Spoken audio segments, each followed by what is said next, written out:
जिनकी पुनीत पावन पवित्र शिव महापुराण की कथा श्रावण के इस पवित्र पावन अवसर पर सावन के ही प्रथम सोमवार में आप सभी को श्रवण करने का सौभाग्य प्राप्त हुआ है। ये शिव की कृपा है, उनकी उदारता है, उनकी करुणा है। कोई पुण्य आपके और हमारे रहे होंगे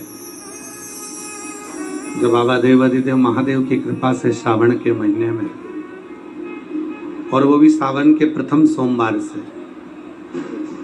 ये पवित्र कथा अपने अपने घरों में बैठकर श्रवण करने का सौभाग्य ऑनलाइन आप और हमको मिला है।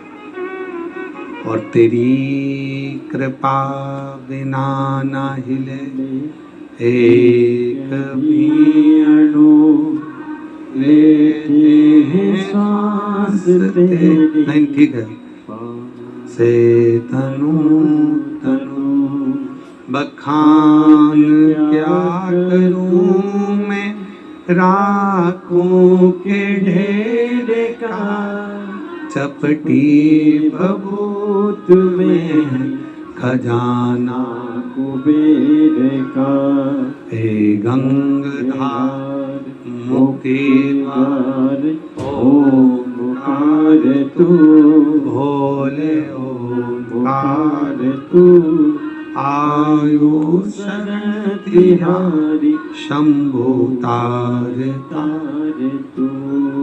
शिव की कृपा से, भगवान ओगड़धानी की करुणा से ये सौभाग्य मिला है। श्रावण के पवित्र अवसर पर संपूर्ण देशवासी भगवान शंकर को पवित्र पवित्र जल समर्पित कर रहे हैं। कावड़ का जल बाबा देवादिदेव महादेव को चढ़ा रहे हैं। और आपको कथा में पहले भी कहा कि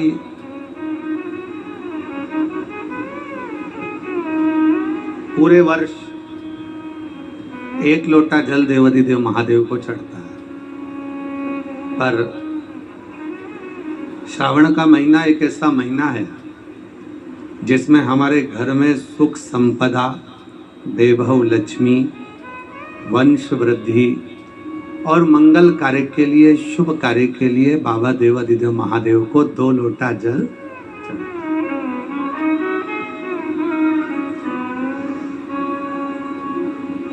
और बहुत किस्मत वाले आप लोग भी हो। सावन का महीना प्रथम सोमवारी से 5 दिवसीय शिव महापुराण की कथा 1 बजे से 4 बजे तक श्रवण करने का सौभाग्य मिला है। आप लोग जो सेवा कर रहे थे ना, उसका पुण्य फल बाबा ने आपको यहाँ दे दिया। बोल बम का नारा है, जम के बोलो जरा, जम के, बोल बम का नारा है, सारी समस्या का हल श्री शिवाय। बैठे रहेंगे, बैठिए।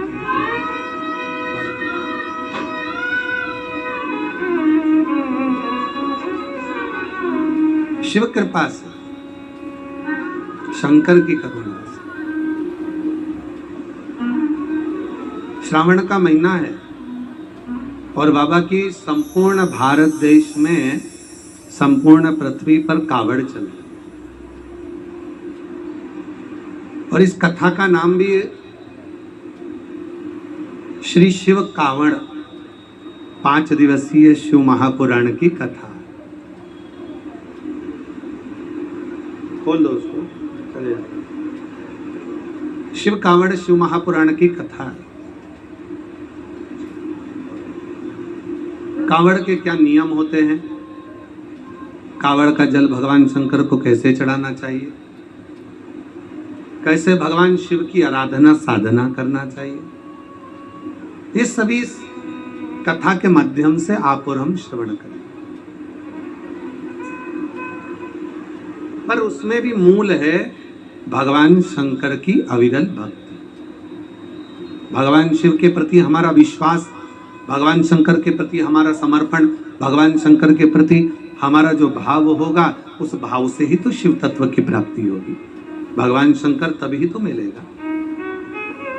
जो जैसी भावना लाया वो ऐसा ही फल पाया, नहीं खाली उसे लौटाया, वो मन ही मन हर्षाया, और कर दिया माला माल काशी वाले ने, लुटा दिया भंडार काशी वाले ने, लुटा दिया भंडार काशी वाले ने, कर दिया माला माल काशी वाले ने। जिस भावना से हम भगवान देवाधिदेव महादेव की आराधना कर रहे हैं, जिस भावना से हम भगवान शंकर की साधना कर रहे हैं, जिस भावना से हम शिव तत्व को पाने के लिए, भगवान शंकर को प्राप्त करने के लिए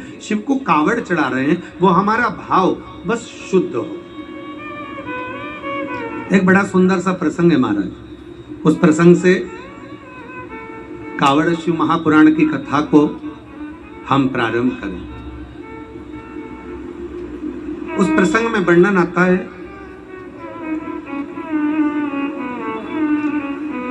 एक प्रथमेश नाम का एक ग्वाला था, जो शिवजी का बड़ा उपासक था, भगवान शंकर का बड़ा उपासना थी उसको। उसका एक नियम बड़ा पक्का था, जैसे आप सबका एक नियम है ना शिव जी को एक लोटा जल चढ़ाने का, उसी तरह उसका भी एक नियम था, भगवान शंकर का शिवलिंग का पूजन करना, शिवालय जाना, शिव मंदिर की साधना करना, शंकर जी के मंदिर में जाकर मंत्रोच्चारण करना, और भगवान शंकर के मंत्र का नित्य स्मरण करना, नित्य उच्चारण। श्री शिवाय नमस्तुभ्यं, श्री शिवाय नमस्तुभ्यं, श्री शिवाय नमस्तुभ्यं, श्री शिवाय नमस्तुभ्यं। उसका नित्य कार्य था, प्रथमेश भगवान शंकर का भजन करने वाला, शिव का स्मरण करने वाला, शिव भक्ति में रमने वाला, शंकर जी के मंदिर में जाकर एक लोटा जल चढ़ाना, शिव नाम का उच्चारण करना और शिव मंदिर में सफाई करना। सही। अच्छा, बड़ी खुशी होती है जब शंकर जी के मंदिर में कोई जाके झाड़ू लगाए, पोछा लगाए, तो उसको देखकर इसलिए प्रसन्नता होती है कि मेरे भोले बाबा की डायरी में इसकी तनख्वाह चालू हो गई। आज जितने लोग कावड़ भरने के लिए आए हैं कुबेरेश्वर बाबा की इस पवित्र धरा पर, जितने भारत देश से लोग कावड़ भरने के लिए आ रहे हैं, रोज प्रतिदिन हजारों हजार शिव भक्त रोज कावड़ चढ़ा रहे हैं। और आज भी अगर आप लोग दर्शन कर रहे होंगे, जितने लोग आस्था चैनल पर कथा सुन रहे हैं, जितने फेसबुक यूट्यूब पर कथा सुन रहे हैं, जितने टीवी के सामने बैठकर कथा सुन रहे हैं, तो आज सावन के महीने की पहली सोमवारी है, पहला सोमवार है, और हजारों शिव भक्त बाबा की कावड़ ले लेकर आ रहे हैं, हजारों शिव। बोल बम बोल बम बोल बम बोल बम बोल बम बोल बम। और आप लोग जो बैठे हो वो भी लेके आए होंगे, बोल बम बोल बम बोल बम। हजारों शिव भक्त बाबा की कावड़ लेकर चले। अब लोग क्या समझते हैं कि कावड़ चढ़ाने वाले तो ऐसे ही होंगे, पर कोई पूछे कि कावड़ चढ़ाने का फल क्या है, तो कहा ये ज्वाइनिंग लेटर है। कंपनी में जॉब करने के लिए,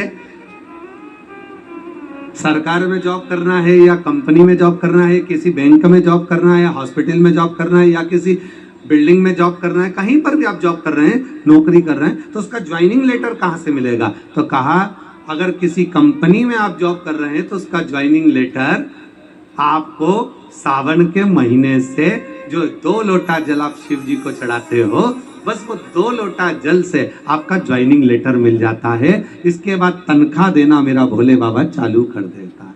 मेरा शिव जी चालू तनख्वाह, भोलेनाथ तनख्वाह देना प्रारंभ कर, शिव जी तनख्वाह देना प्रारंभ कर दे। अब आपको ये विचार नहीं करना कि मैंने कावड़ चढ़ाई तो मेरा भोले बाबा क्या करेंगे, मेरा भोले बाबा मेरे जल को स्वीकार करेंगे कि नहीं करेंगे, मेरे शंकर भगवान जल को स्वीकार करेंगे कि नहीं करेंगे। पर शिव तत्व कराए भगवान शंकर की पवित्र कथा कर रही है। शिव महापुराण की कथा कहती है कि जब आपने भगवान देवादिदेव महादेव को कावड़ चढ़ाई, जब आपने शिव जी को कावड़ चढ़ाई और कावड़ चढ़ाने के बाद भोलेनाथ ने आपको अपना ज्वाइनिंग लेटर दे दिया कि आज से तेरे जीवन के जितने दुख हैं, तेरे जीवन की जितनी तकलीफें हैं, तेरे जीवन के जितने कष्ट हैं, वो सारे कष्ट मेरे हो गए। आज से तेरा परिवार मेरा हो गया और उसका भरण पोषण मुझे करना है, उसको मुझे संभालना है।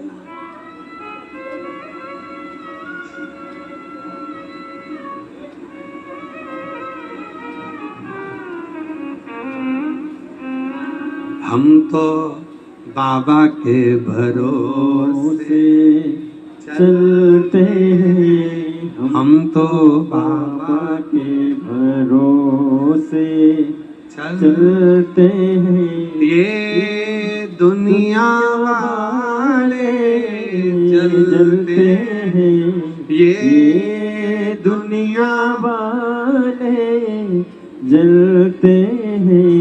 भोले बाबा के भरोसे चलते हैं, डमरू वाले के भरोसे चलते हैं। सीहोर वाले के भरोसे चलते हैं, सीहोर वाले के भरोसे चलते हैं। हम तो बाबा के भरोसे चलते हैं, हम तो बाबा के भरोसे चलते हैं। बस यही। आज अगर हम देवादिदेव, आप हरिद्वार जा रहे हो, नीलकंठ पर कावड़ चढ़ा रहे हो, आप काशी जा रहे हो, गंगा जी का जल भरकर कावड़ चढ़ा रहे हो, आप देवघर जा रहे हो, जल भरकर कावड़ चढ़ा रहे हो, आप महाकालेश्वर जा रहे हो, छिपरा का जल भरकर, नर्मदा जी का जल भरकर कावड़ चढ़ा रहे हो, आप ओंकारेश्वर जा रहे हो, वहां जल भरकर चढ़ा रहे हो, आप सीहोर आ रहे हो, माँ सीवन का जल भरकर कावड़ चढ़ा रहे हो। जल खुश होकर जाना बाबा के भरोसे और कहकर जाना, बाबा आज से मेरा ज्वाइनिंग लेटर मिल गया, अब आज से मेरी तनख्वाह निश्चित हो।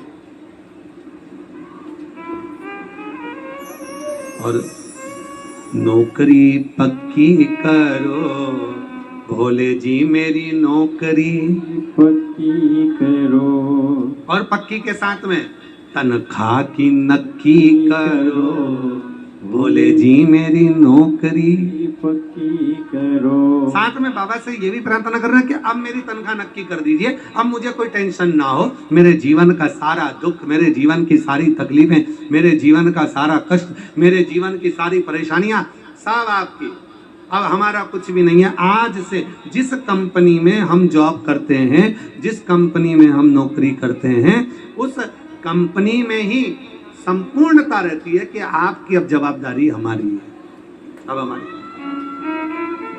तो प्रथमेश नाम का एक ग्वाला, Don't just find your sound, perfect it. Prathamesh नाम का एक ग्वाला शिव का बड़ा उपासक, भगवान शंकर के विरल भक्ति में डूबा रहता, दिन रात भगवान शिव का नाम उच्चारण करना, दिन रात भगवान शंकर का भजन करना, शिव का नाम लेना, शिव उच्चारण करना, शिव नाम में डूबे रहना। श्री शिवाय नमस्तुभ्यं,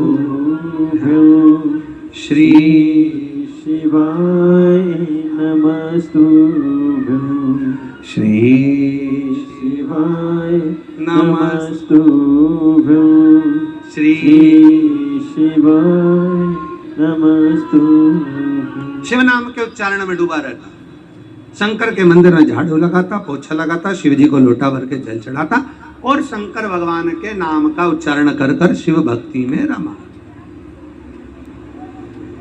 अब इससे बढ़कर क्या सुख होगा? बुजुर्ग हो गया था, बूढ़ा, और शिवपुराण कहती है भूख, आंख, जिह्वा और दिल ये काबू में रहना चाहिए। कैसा रहना चाहिए? काबू। क्या क्या चीज? पहले नंबर पर अपनी भूख। भोजन करने बैठो तो भूख पर काबू रखो। और सुन लेना जितने कथा श्रवण कर रहे हैं, भोजन करने बैठो तो भूख पर काबू रखो। किसी के घर जाओ, कहीं मार्केट में जाओ, शॉपिंग मॉल में जाओ, चाहे सत्संग में जाओ, चाहे मंदिर में जाओ, चाहे दुनिया में कहीं पर भी जाओ, तो अपनी आंख पर काबू रखो। पहले रखना है भूख पर काबू, दूसरे नंबर पर रखना है अपनी आंख पर काबू, अपने नेत्र पर काबू रखो, आंखों पर काबू रखो। ये नेत्र बड़े भटकते हैं, गलत में ना चले जाएं, गलत दृष्टि में ना जाएं, गलत विचारों में ना जाएं, गलत सोच में ना जाएं। नेत्र पर काबू, आंखों पर काबू। तो पहले नंबर पर काय पर काबू करना है? जम के बोलो जरा, भूख पर। दूसरे नंबर पर आंख पर काबू रखो। तीसरे नंबर पर अपनी जीवान पर काबू रखो। बहुत पटर पटर करती है, बोल मेरी जिभ्या हरी हरी, और 10-10 भोजन पान करे और राम नाम में मरी मरी। बोल मेरी जिभ्या, इतना बोलती, इतना बोलती, इतना बोलती, जब काम की बात होती तो कुछ नहीं बोलती। आप लोग तो भोजनशाला में सेवा में लगे थे, नीचे आवाज सुन रहे होगे, प्लेट की, थाली की, आगे बढ़ो, पीछे बढ़ो, यहाँ जाओ, वहां जाओ, है कितना आवाज आता है। और उससे थोड़ा बाहर निकल जाओ तो भी आवाज आ रही है। अब पूरे पंडाल में जितने भी बैठे हैं सबसे घूम कर देखो तो शिव नाम की आवाज कम आएगी और व्यर्थ की आवाज ज्यादा आएगी। उधर से माइक वाला भी चिल्ला रहा है, बबीता बाई कहाँ चली गई है, उसका छोरा अंदर रो रहा है, लीला बाई कहाँ चली गई, उसको ढूंढा जा रहा है। सब ढूंढने में लगे। काय रे आशीष, है बाबू भाई, ठीक है। तब सब ये जिह्वा कंट्रोल में नहीं रहती महाराज। सबसे ज्यादा अगर ये जीवान अगर कंट्रोल में हो जाए ना, थोड़ी सी काबू में हो जाए, तो जीवन की सार्थकता हो, जीवन की। तो पहले नंबर पर भूख पर काबू रखो, दूसरे रहने दे बेटा, हो जाएगा। पहले नंबर पर भूख पर काबू रखो, दूसरे नंबर पर बोलो जम के आंख पर काबू रखो। कहीं जाओ, शॉपिंग मॉल में जाओ, सत्संग में जाओ, भजन में जाओ, कीर्तन में जाओ, मेहमान के यहाँ जाओ, रिश्तेदारों के यहाँ जाओ, नित्य खाओ पर डको मत, देखो पर तको मत, बोलो पर बको मत, तो जिंदगी सार्थक है। वरना जीवन की सार्थकता क्या? अब हम जाएं और मालूम पड़े कोई अच्छा मिल गया, कोई अच्छा देखने में आ गया, तो हम उसको तकने लगे। ना ना ना, नेत्र पर काबू हो, भूख पर काबू हो, और महाराज अपनी जिह्वा पर काबू हो। बहुत ध्यान देने वाली चीज है। सब पर काबू हो जाता है, पर ये, और भगवान ने कितनी कृपा करी है जीवान पर, मालूम है? मालूम कितनी कृपा करी है। एक जिह्वा को काबू रखने के लिए, एक जीवान को काबू रखने के लिए 32 सैनिक लगाए, 32 दांत। ज्यादा बोले तो काट दो। और बचा कुचा था तो जीवान को नीचे से 3 जगह से बांध दिया। जीवान को दर्पण में उठाकर देखना, 3 जगह से बंधी हुई। ज्यादा बोले तो बांध के रखो। और बचा कुचा था तो जीवान को ज्यादा ना बोलना पड़े इसलिए 2 दरवाजे में इसको बंद कर दिया, ज्यादा ना बोले। उसके बाद भी ऐसी बोलती है कि पूरे घर में आग लगा देती है। ऐसी वो ध्यान से सुनो, ये कथा तुम सबके लिए है। तुम भी सबके लिए। बोल मेरी जीवा हरि हरि।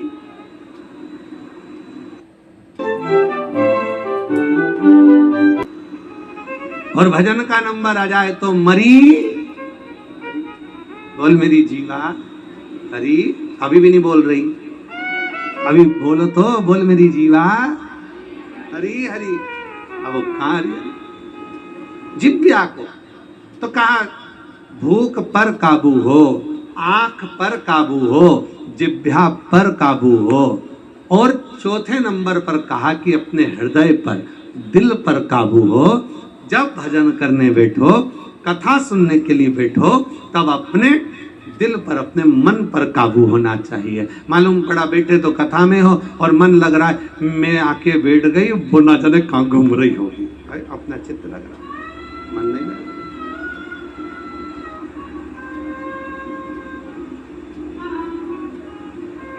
कोई कावड़ भर के लाया होगा रात भर में, तो कथा में आकर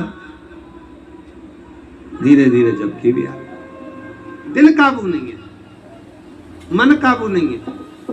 भूख पर काबू हो, आंख पर काबू हो, जिह्वा पर काबू हो और दिल पर काबू हो। इनमें सबसे ज्यादा काबू रखने वाली 2 चीजें हैं, एक नेत्र और दूसरा मन। ये मन काबू नहीं। ये मन बड़ा चंचल है, कैसे तेरा भजन करूं। जितना तेरा भजन करूं उतना ही मचल। देखते मन मचल रहा। कितना प्रयास करो आप। कोरेश्वर धाम के बट वृक्ष के सामने जाओ, थोड़ी देर बैठोगे, थोड़ी देर मन लगाओगे, मालूम पड़े वो मन थोड़ा सा विचलित हो। और बट वृक्ष के नीचे बैठकर करना क्या है? जब हम कुबरेश्वर धाम के बट वृक्ष के नीचे जाते हैं तो वहां बैठकर करना क्या है? बाबा भोलेनाथ जी जिस बट वृक्ष के नीचे बैठे हैं, बाबा भोलेनाथ जी जिस बट वृक्ष के नीचे बैठकर तब साधना का आनंद ले रहे हैं, उस बट वृक्ष के नीचे बैठकर हमको भी 108 बार श्री शिवाय नमस्तुभ्यं, श्री शिवाय नमस्तुभ्यं। सब बोलिए, श्री शिवाय नमस्तुभ्यं, श्री शिवाय नमस्तुभ्यं, श्री शिवाय नमस्तुभ्यं, श्री शिवाय नमस्तुभ्यं। उस बट वृक्ष के नीचे बैठकर जो 400 साल पुराना है, जब आप बैठकर उसके नीचे भगवान की अविरल भक्ति का जप करेंगे, राम नाम, कृष्ण नाम, शिव नाम को भजेंगे तो उसका फल तो मिलेगा। शिव महापुराण कुमारे खंड, और उसको भी पढ़ना। गीता प्रेस गोरखपुर के शिव महापुराण लेकर आओ और कुमारे खंड को पढ़ो। साथ में स्कंद पुराण का अध्ययन करो, आपको मिलेगा। बेलपत्र का वृक्ष, बट वृक्ष, पीपल वृक्ष, आंवले का वृक्ष, शमी का वृक्ष, ये जितने वृक्ष होते हैं, इन वृक्ष के नीचे आप अगर एक बार भी शिव के नाम का उच्चारण करते हो तो बट वृक्ष के जितने पत्ते होते हैं, पीपल के वृक्ष में जितने पत्ते होते हैं, बेलपत्र के वृक्ष में जितने पत्ते होते हैं, शमी के वृक्ष में जितने पत्ते होते हैं, आंवले के वृक्ष में जितने पत्ते होते हैं, वो सारे पत्तों के बराबर एक बार मंत्र बोलने पर उतना फल हमें उसी क्षण प्राप्त हो जाता है। उसी क्षण, एक पल में ही प्राप्त हो जाता है।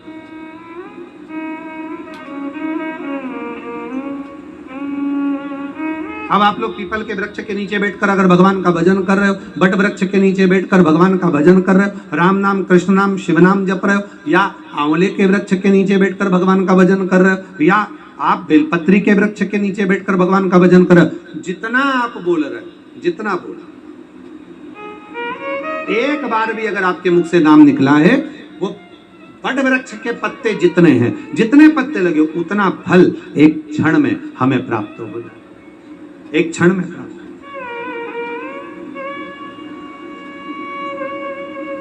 कितना सुंदर कहा है हमारे सनातन धर्म में, प्रतिदिन तुलसी के पौधे में जल डालना चाहिए, प्रतिदिन तुलसी के पौधे को सिंचित करना चाहिए।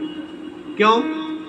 कहा जब घर की स्त्री, घर की नारी, घर की माँ, घर की बेटी जब तुलसी के पौधे में जल डालती है या बेलपत्र के पौधे में जल डालती है,